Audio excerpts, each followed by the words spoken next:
The FBI could have gathered more evidence with respect to Hunter Biden, but cut bait instead. And the FBI and Thibault cut bait right before the 2020 presidential election. Since the information and activity was shut down, it wouldn't have been initially shared with any ongoing criminal code. That calls into question then what U.S. Attorney Weiss is actually investigating. It also calls into question what the FBI's Baltimore field office is reviewing and whether it's the full scope of evidence. Now, I've asked Director Wray about that whole issue. I asked him, quote, how can verified and verifiable information relating to Hunter Biden potential's criminality be shared with U.S. Attorney Weiss if it is shut down? End of my quote. We have no answer from Director Wray. At the Judiciary's Committee August 4th oversight hearing, Director Wray said that it's his expectation that such information would be shared with relevant offices. So, Director Wray, I have this question. What have you done to ensure that your expectation has been met? Because Director Wray's failure to answer, Congress is unaware of whether or not the FBI has finally shared full and complete information and investigative activity with any ongoing criminal probe. Therefore, without additional transparency from the government, there's a very real chance the Hunter Biden criminal probe doesn't include the full evidentiary picture. Now, how can the American people trust the results?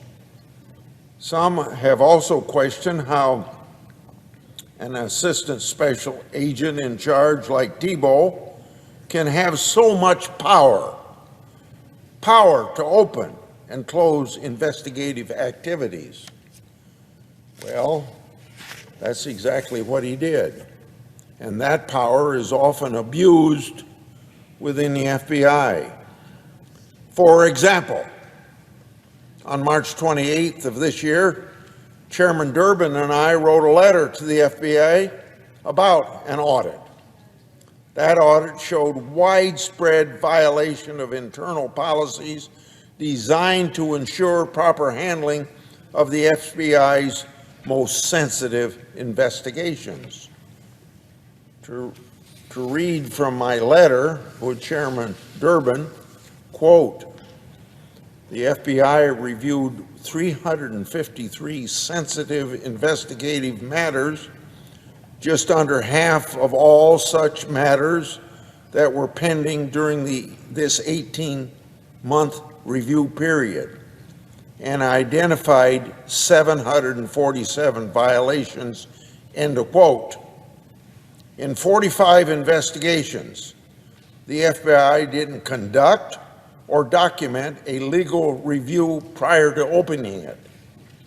In 40 investigations, the FBI officials who opened a sensitive investigative matter didn't obtain approval from the relevant special agent in charge or even the assistant special agent in charge. Now, with those statistics, I fear that's just the tip of the iceberg. In conclusion, let's look at Thibault's recent statement and the allegations he didn't address.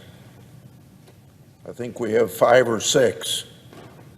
First, he didn't address his role in opening a Trump investigation based on liberal news articles and information derived from a liberal nonprofit. Secondly, he didn't address his collaboration with Richard Pilger with respect to that investigation. Third, he didn't address efforts to water down the Trump investigation memos sent to Attorney General Garland and Director Wray, which they ultimately approved. Fourth, he didn't address the shutting down of the investigative activity and avenues of information relating to Hunter Biden. Fifth, he didn't address the alleged criminality within the information provided to the FBI about Hunter Biden. Sixth, he didn't address the August 2020 assessment opened by Brian Otten that was used to falsely label Hunter Biden's information as disinformation.